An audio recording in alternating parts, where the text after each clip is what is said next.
Tal Heinrich is a spokesperson, Israeli Prime Minister Benjamin Netanyahu, joining us live. Tal, always good to see you.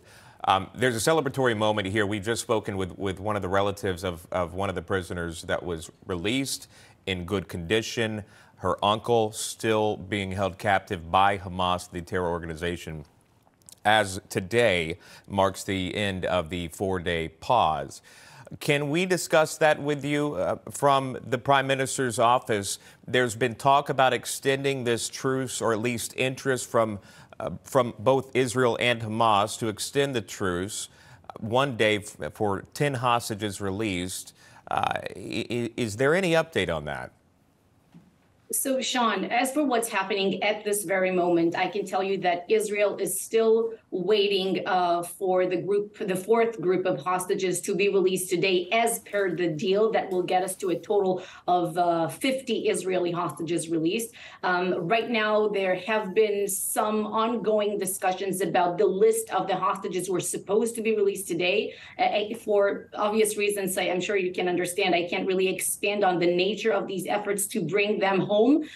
Because human lives hang in the balance, and we're dealing with a brutal terrorist organization here called Hamas.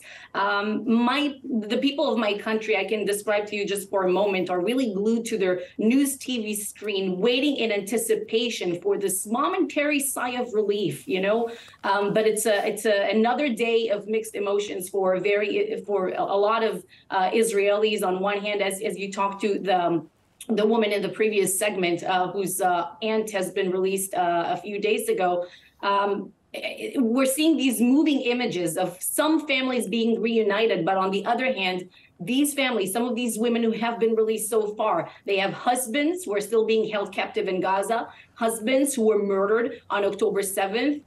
There's one girl who was released, but her brother is in captivity, one girl whose father is in captivity. So it's this kind of a bittersweet moment for us. It's still an ongoing torture, and there's so many hostages still being held in Gaza. We demand that the Red Cross will pay them a visit, and we will not rest. We will not rest until we bring all of them home. Now, as you know, we have this mechanism in place. First, we should see how today unfolds, but we have this mechanism in place by which for every extra 10 hostages that Hamas would release, we said that we would agree to another day of humanitarian pause in the fighting. Now, there's still another round, a fourth group of hostages set to be released. You're confirming that has not happened yet. Has that been typical through this process? Are they released later in the evening? Has there been somewhat of a scheduling? How is that working? We've had 3 days of this kind of this process as for now. The first day and the third day were smoother than the second day, if you remember, when we had an outrageous delay, a nerve-wracking delay. Yeah. And right now, there's still some discussions about the list of the hostages who are supposed to be released. Again, I can't expand for very clear reasons about what's happening. Right. We hope to see all of them home as per the deal, and we hope to see more hostages being released. We are very determined to bring every hostage home. We said that we will defeat Hamas and bring home the hostages. These two missions that we have set, these two goals that we have set for this operation, they go hand in hand. Hamas only responds to pressure. President Biden stated it correctly a few days ago, and we will continue to exert pressure on Hamas. And also, Sean, it's important to remember, just yesterday, Abigail Idan, 4-year-old Israeli-American, she came back home after both her parents were murdered. Her siblings were hiding in a closet like in the Holocaust for 14 and a half hours.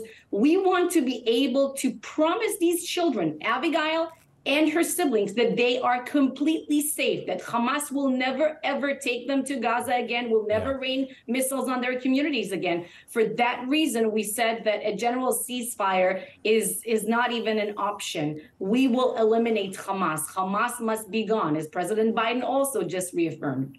Right. Again, pointing to the Israeli-American girl, again, turning 4 years old in captivity, celebrating her birthday. Lack thereof, no celebration there, obviously. Coming home an orphan. Our parents were killed. I wanted to move back to, really quick before you go, the deal. You brought up the deal that was made. And a part of that deal for the exchange here was more than 100 Palestinian prisoners being released.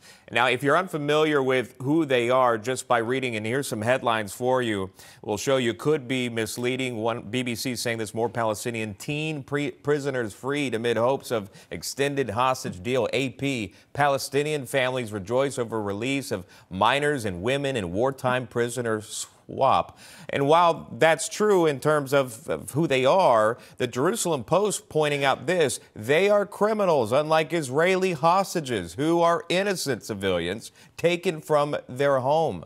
So can you touch on this and what people should know about those prisoners that are being released, and again, this information war that's happening at the same time? Right.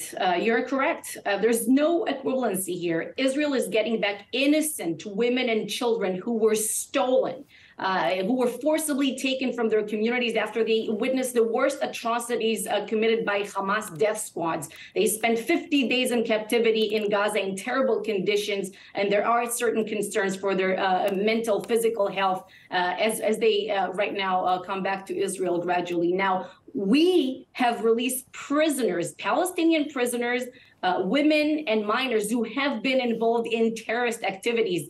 They have attempted to murder Israelis, to stab Israelis, to burn Israelis, throw Molotov cocktails on Israelis. And you know what's outstanding? It's really remarkable. Just look at the celebrations and how these terrorists are being welcomed, the one that we released in some towns in the West Bank. It tells you a lot about what we're dealing with. This mindset of glorifying martyrs, glorifying terrorism, glorifying violence against the Jewish people. This is sickness. This is the same area where they pay for slave. A spokesperson for Prime Minister Benjamin Netanyahu, Tal Heinrich, again joining us there. Still awaiting news, and again watching for that fourth group of hostages to be released. I know many families and friends, loved ones waiting for that. Tal, thank you. We'll check in with you just a bit. Thank you. Israeli